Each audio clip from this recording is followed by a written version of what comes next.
4 terrorists disguised as Indian Army soldiers cross the line of control and enter India. Their target, a military installation in the town of Uri. They attack at dawn, claiming the lives of 19 Indian soldiers.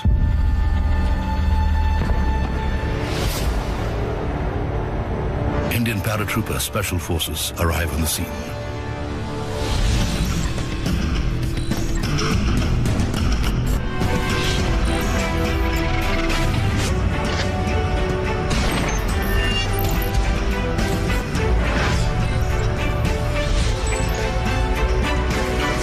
Domino's Pizza presents Special Operations India Surgical Strikes, co-powered by Gillette Mark III and Honda cars.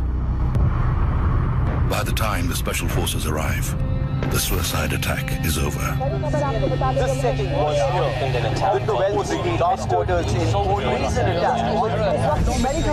सेना पर आतंकवादियों ने अब तक का सबसे बड़ा हमला किया है. 4 militants snuck up to the army base. By the time we had moved in, the off was already over. Those 4 Fidais had already been eliminated by the units which were already there. And as soon as the day progressed, by the time we were lifting our body bags and our coffins and transporting them into the hectors and looking at the number of casualties that we had suffered, there was a lot of anger, in my men especially. The loss of Indian lives shocks the nation. Even loss of life of one soldier is extremely painful. And we had lost so many that day. We have to avenge this incident. We cannot let the sacrifice of our brave soldiers go in vain. It would require a substantial amount of damage to the enemy for the kind of a damage that they had done on us. By the time, of course, everybody had made their assessment, all the agencies, where these people came from, who were the attackers. For decades, India has been the target of terrorist attacks from across the western border. The Uri attack is traced back to the Jaish-e-Mohammed, a terrorist organization based in Pakistan. They are one of many terror networks that operate out of Pakistan-occupied Kashmir, or POK. The Pakistan military actively supports them. We always know what is happening in the Lashkar and the Jaish cadres. We know the number of recruitings which are taking place.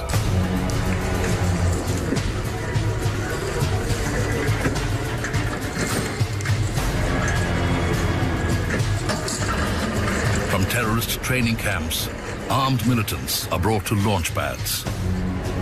From these outposts, Fidaiin squads are launched into India.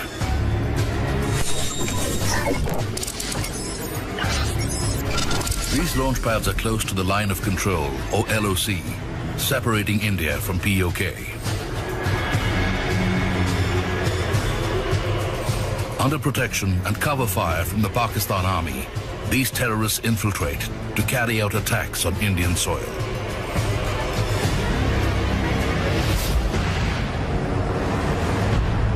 On the political side, there were, high-level meetings. The NSA, the defense minister, the army chief, everyone, it was very clear that some kind of a very demonstrative retribution will have to take place. The Uri attack could not go unanswered. The Indian government decides to take military action to destroy terror launch pads across the line of control. This was a counter-terrorist operation. This was undertaken to neutralize the terrorists. Very quickly, all options are put on the table. I believe that you can't hit at the army and then go and hide across the line of control. The options included airstrikes by the Indian Air Force and long-range artillery fire. But the message would need to be effective and precise. The message had to go to Pakistan that if you are going to come and hit us on our side, we can also come across and hit you on your side. The Indian Army had the capability and had the will and the leadership to really execute it on the ground and make it a reality. The operation would have to be surgical. The decision is made. India would put boots on the ground across the line of control. Two of the Indian Army's elite paratrooper special forces units operating out of Jammu and Kashmir are given the job. They know the enemy better than anyone else. We continue to keep the enemy under watch, continue to carry out reconnaissance and wait to be requisitioned. A top secret mission is planned. My men remain agitated when not requisitioned. The paratrooper special forces, or para-SF, are always primed and ready for action. Their modus operandi, minimum men, maximum impact. The level of preparedness always remains high, but you take it a notch higher when you requisition. These faceless operatives leave behind no footprints. Equipped with state-of-the-art weapons, the para-SF are a lethal force. They are the best of the best. We largely knew, me and my team commander, the kind of a message that which had to be sent. This is the true story of India's surgical strikes. It follows Strike Team 1, led by Major X, and Strike Team 2, led by Major Z, on their deadly mission. The identities of the men leading the mission remain undisclosed. When Uri incident took place, we were actually fully ready and prepared to launch surgical strikes in POK at a very short notice. I had just reached from an expedition. I was told to report to the training area. Game plan started building up in my head. We had already started the brainstorming part for the various options that we had. And thereafter, I would go and present these plans to Delhi. It's a high-stakes mission with zero margin for error. On the other hand, in political circles, the Prime Minister, having given an informal directive, was then presented a plan on 23rd of September.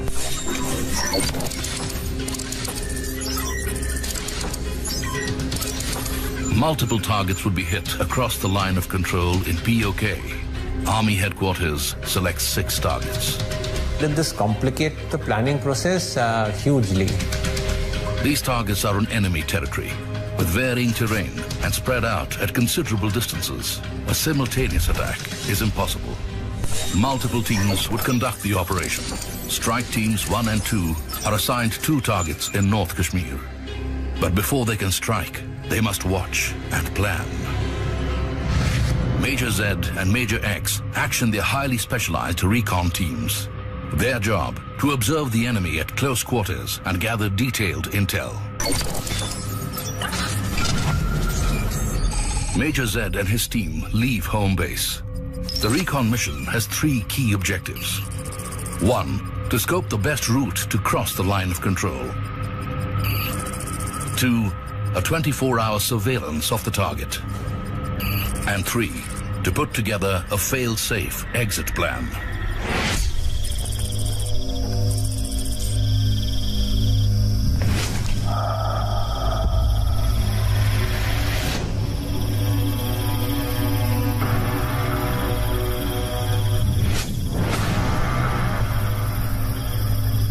All along the LC, there are a lot of built-up areas, there are a lot of villages.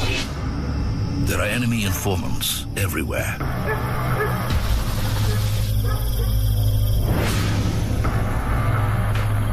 The challenge largely remains to keep the surprise aspect wrapped up.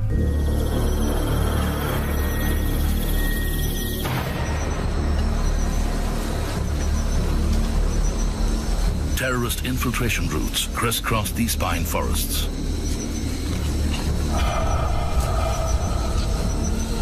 Major Z's recon team must remain undetected. The mission depends on it.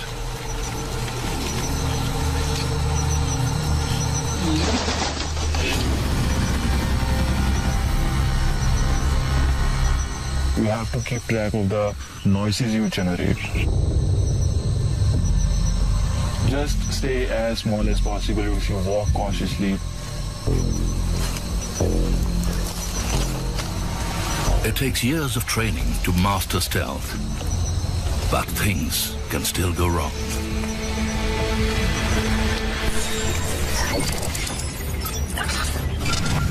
Meanwhile, 100 kilometers away, Major X and his recon team leave from their home base.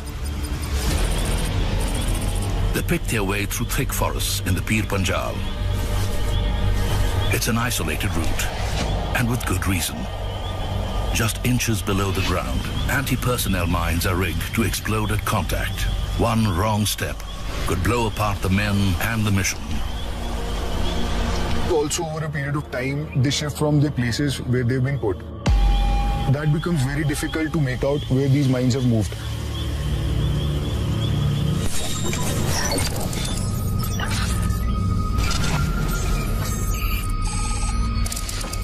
Training and caution pay off.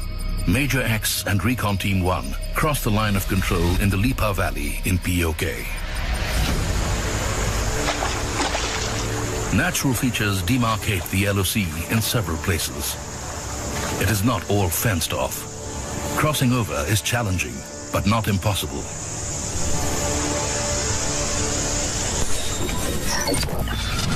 Meanwhile, Major Z and Recon Team 2 have already crossed into POK near the remote Arangkel sector. There was no route actually, it was all jungle. Both the recon teams are now behind enemy lines. From here on, they are on their own.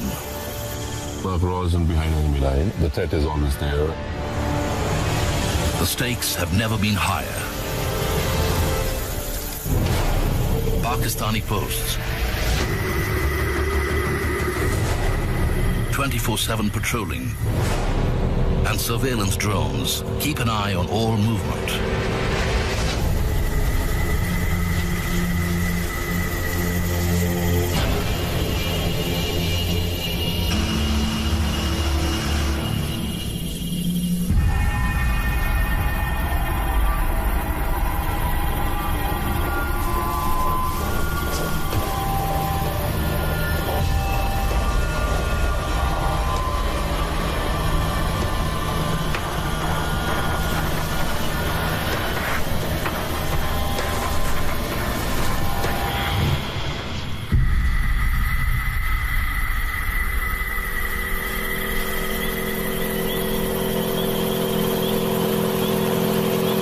Somewhere towards the early morning, we could hear some noise in the sky. Team 1 freezes. It's a Pakistani drone.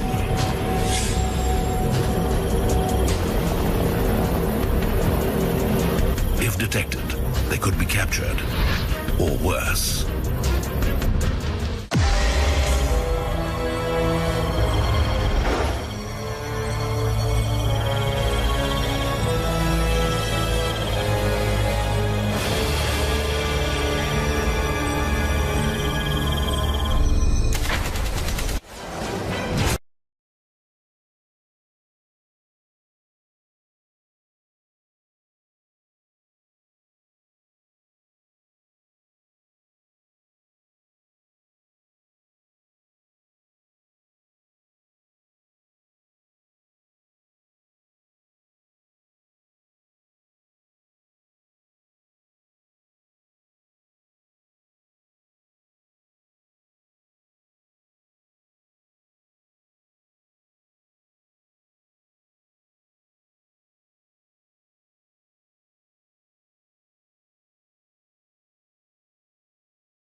Videos are recorded, details logged, and the target layout mapped.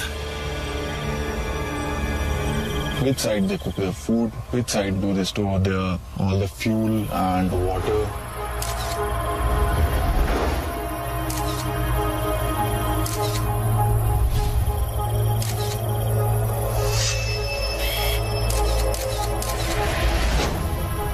We observe the number of people with weapons, without weapons, what weapons they are carrying, and the general pattern of their movement. In the afternoon, they would play some board games, sitting together in the center of the post, thinking that they are not seen. New faces arrive at the launch pad. A group of fully trained terrorists waiting to infiltrate into India. We had also come to know from our assets who were working for the Jaish and the Lashkar Tanzeems that the number of terrorists had increased in the respective launch pads.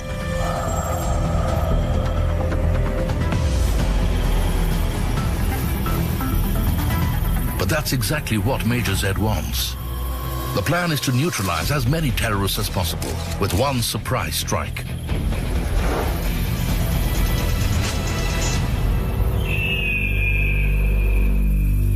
By last light, the movement on the target area starts reducing, and by the time it's 8 in the evening, everything dies down. At Major X's target, things have quietened down for the night. Then, suddenly... Why was the enemy firing? Had Recon Team 1 been spotted? Major X stays calm. His men study the pattern of enemy fire. Soon, it's clear. This is only speculative firing. It's common practice to fire in the general direction from where the attack is most likely. It is only a deterrent. The enemy was still unaware of the Recon Team's presence.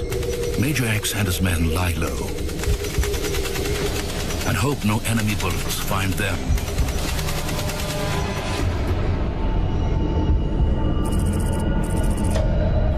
At dawn, the firing stops. It's time to get out of enemy territory. The teams have all the intel they need.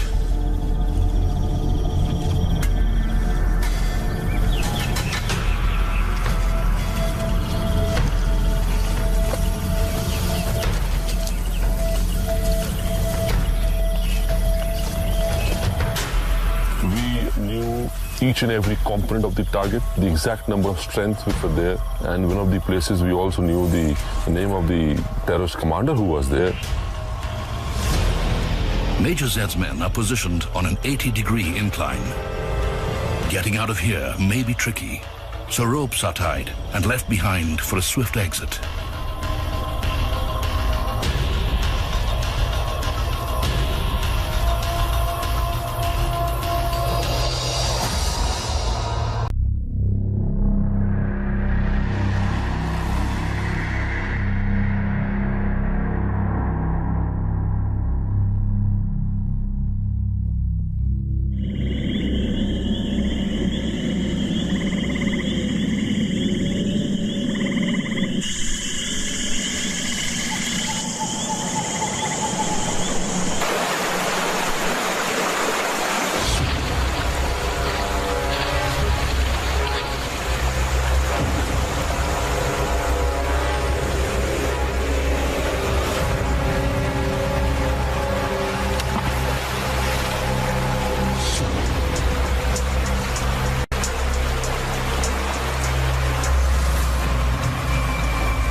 4 terrorists disguised as Indian Army soldiers cross the line of control and enter India. Their target, a military installation in the town of Uri. They attack at dawn, claiming the lives of 19 Indian soldiers.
Four terrorists disguised as Indian Army soldiers cross the line of control and enter India.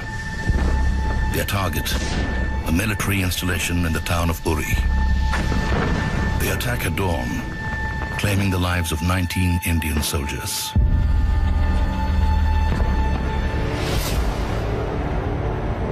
Indian paratrooper special forces are...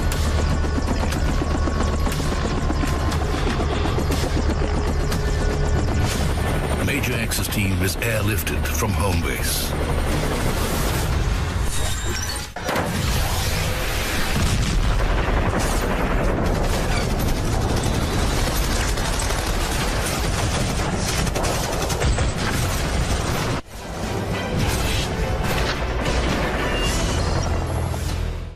In Pakistan-occupied Kashmir, terrorist launch pads lie scattered along the line of control. In September 2016, multiple teams of Indian Special Forces are secretly deployed to destroy 6 targets with precision strikes. Strike Team 1 and Strike Team 2 move in on targets in North Kashmir, located 100 kilometers apart.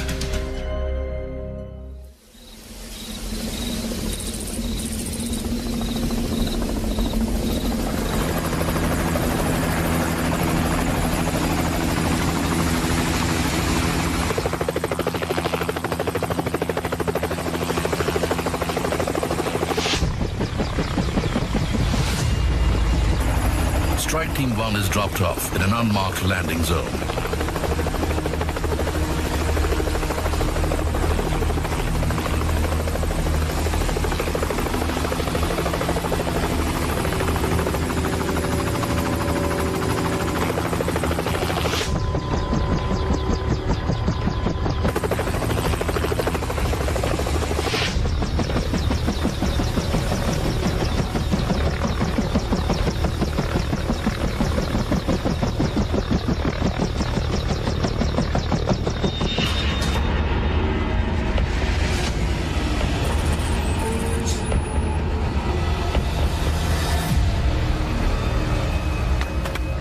Military trucks and civilian vehicles take the strike force to strategically chosen drop-off points.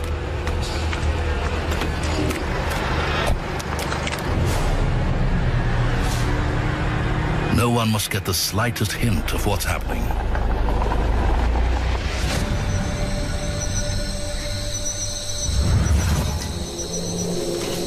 Strike Team 2 is poised to enter the forests of the Bir Panjal as planned.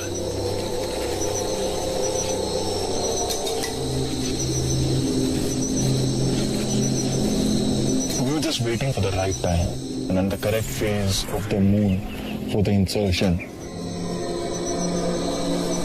We'd gone from an area where nobody could see us, not even our own parties. The surprise had to be maintained. Sitting in my ops center, I had kept my teams under watch, and they were on visual with me and with my surveillance assets. A lot has changed since the recon teams were here a few days ago. The strike teams are larger, their weapons heavier, and ammunition stock massive. I think it was the longest night that I'd ever faced. It was a long wait, especially when your men are out and up. So the danger of being discovered is now greater. The recon and homework pay off. Both strike teams reach the line of control, safe and undetected.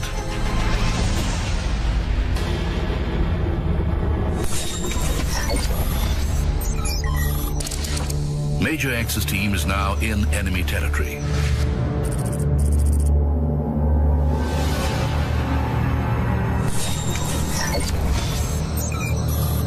Major Z's team crosses the line of control.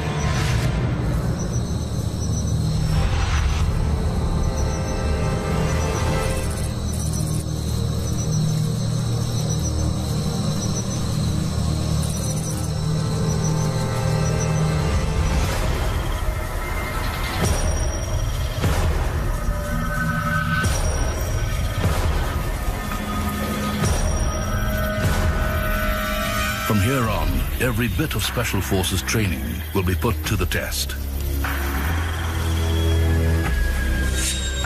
The outcome of the mission will depend on the team's skill, experience, and courage.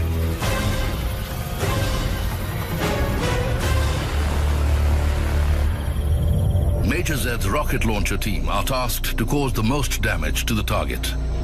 The rocket launcher has tremendous backblast and needs 40 meters of clear space behind the weapon. Otherwise, the shooter could suffer serious burn injuries.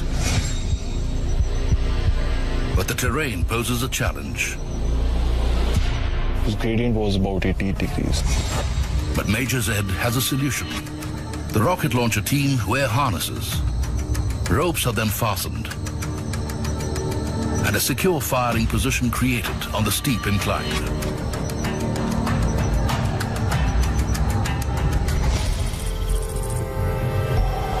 Strike teams 1 and 2 take assault positions. Both teams would attack at first light. It's a waiting game. Meanwhile, over 300 kilometers to the south in the Jammu region, another Special Forces strike team blow up a terrorist launch pad.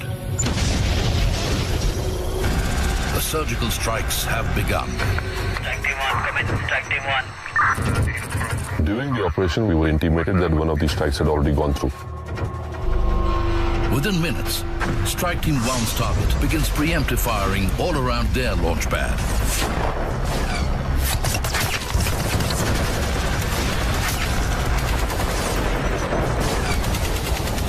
Strike Team 1 sub-squad is pinned down by enemy fire. Northern Command calls in. We were told to move in fast and to get it over with.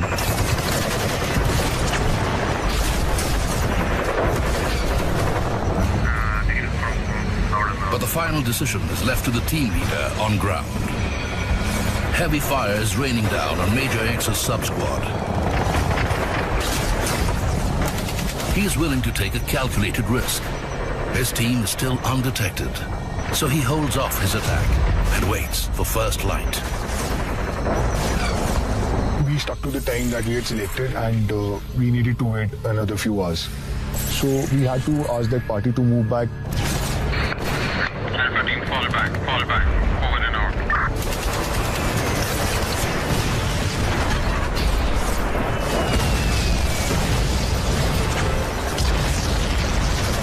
That day, our lives meeting was a very difficult game, especially when everything is visual and you know your men are moving and you can hear them out and what's happening around. The enemy fire dies down. Strike Team 1 readies for assault.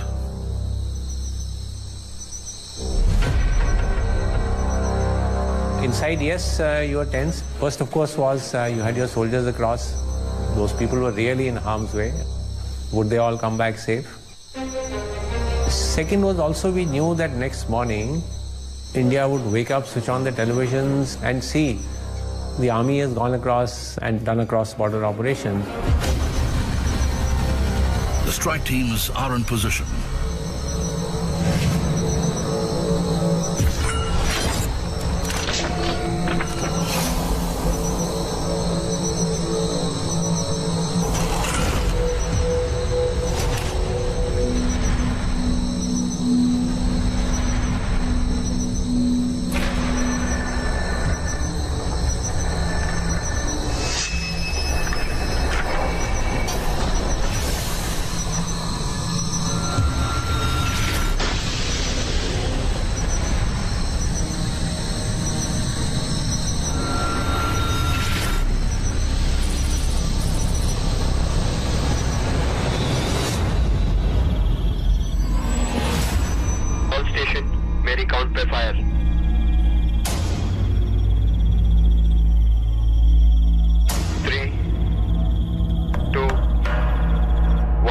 Now it was our time. Fire!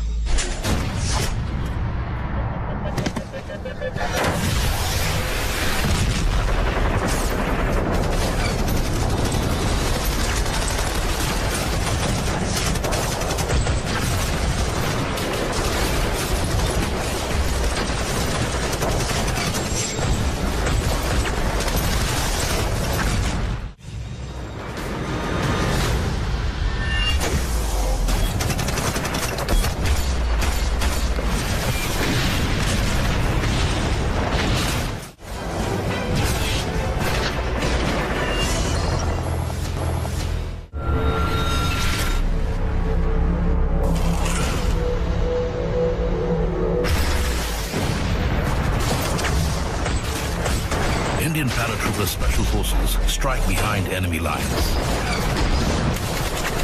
The assault on terror launch pads is surgical and intense. India's enemies are caught off guard. Everything was let loose onto the target.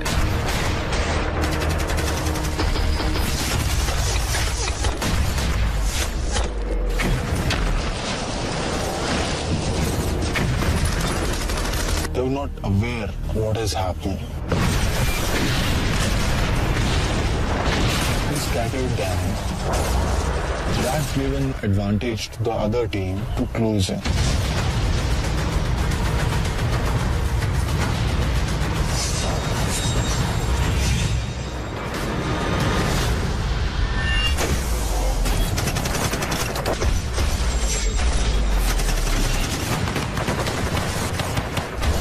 Is sudden, the firepower devastating. The enemy is reeling. The terrorist launch pads are pounded by Indian special forces. Target 2 is completely destroyed, but the mission isn't over yet. Surrounding Pakistani posts have been alerted and begin firing in the direction of the Indian strike force. That's the cue for his team to action the exit plan.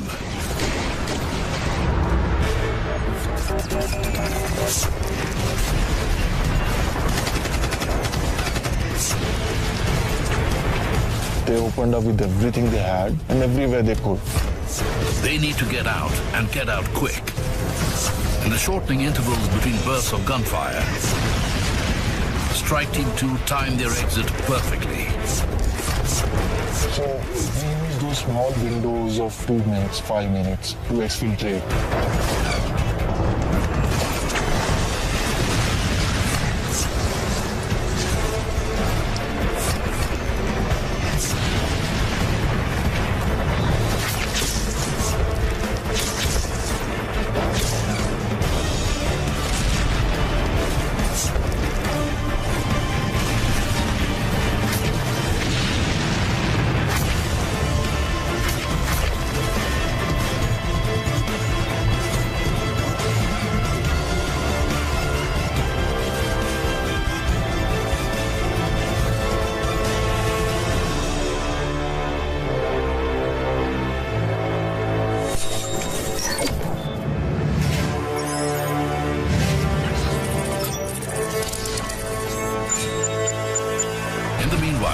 Strike Team 1 continue to unleash destruction on the target.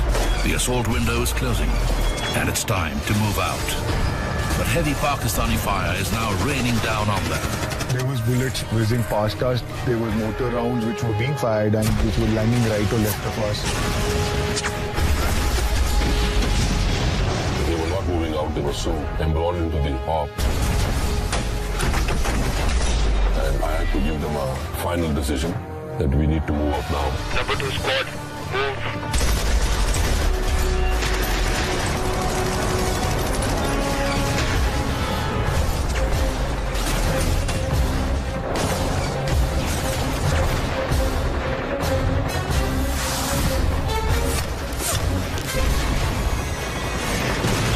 The men dodge enemy fire as they exfiltrate.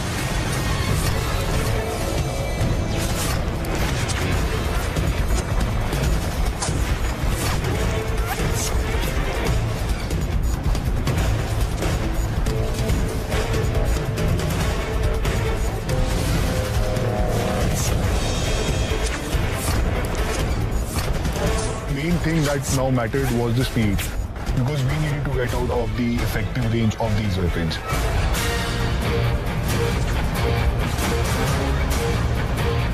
Both the strike teams make it to their rendezvous points. They are still behind enemy lines. A quick check and they head towards the line of control.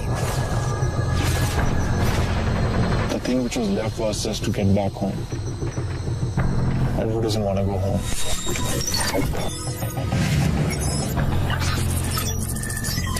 Strike Team 2 are back on home soil.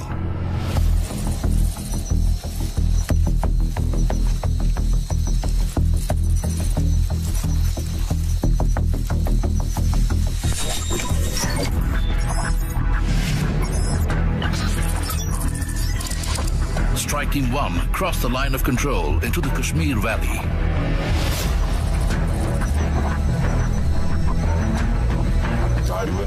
I sum up to the high headquarters that the men had crossed back to the LC after the op.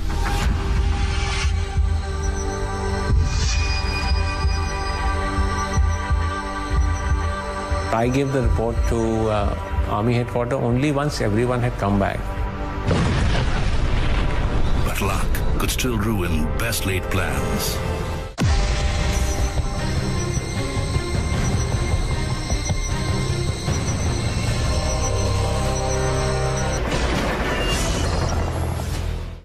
Surgical strikes across the LOC.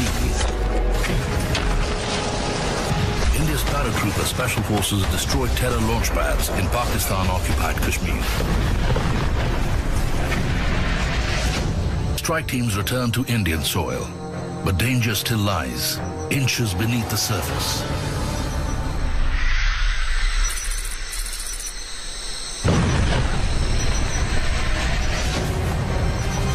Once we started moving again, I heard a loud noise. I was told that one of our boys had stepped on a mine.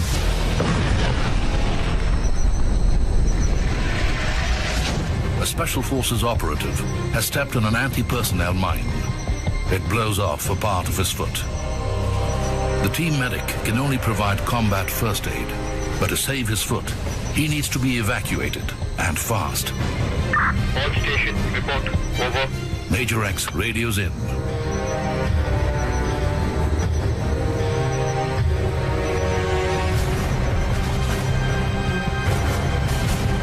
Strike Team 2 reached the evacuation point. I flew down and picked up my chap who was injured.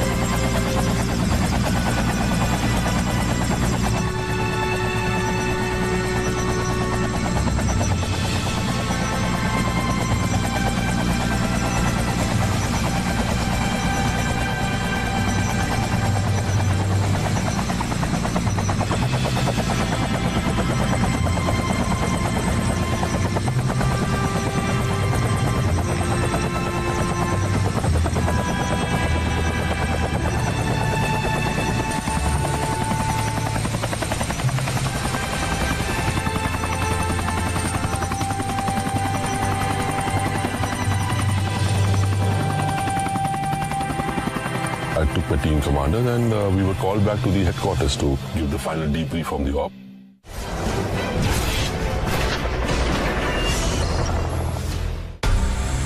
The true story of India's iconic freedom fighter and his Indian National Army still remain a mystery.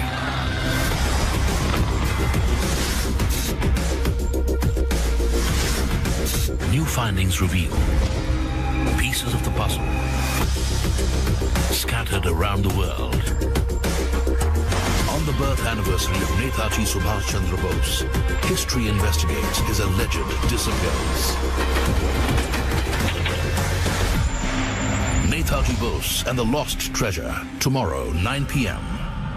on History TV 18 HD. पुरानी car का best price कहाँ मिलेगा?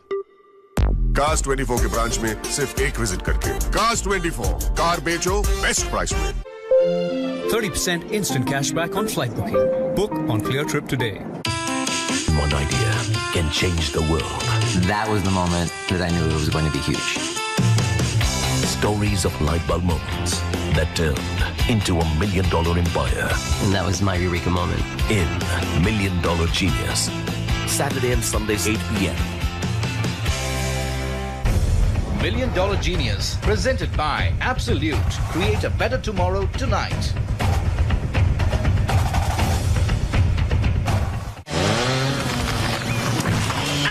Fighting, falling, come on! Yelling, Idiot! People nearly drowning, guy getting hit in the head, things catching on fire, cables and logs swinging around and narrowly missing someone, and of course, Shelby blowing something up.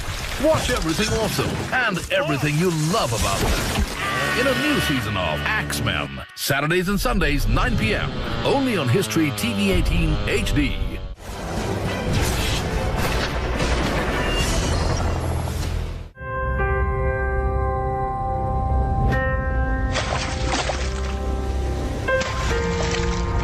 The Indian Army conducted surgical strikes last night at these launch pads. The operations were basically focused to ensure that these terrorists do not succeed in their design of infiltration and carrying out destruction and endangering the lives of citizens of our country.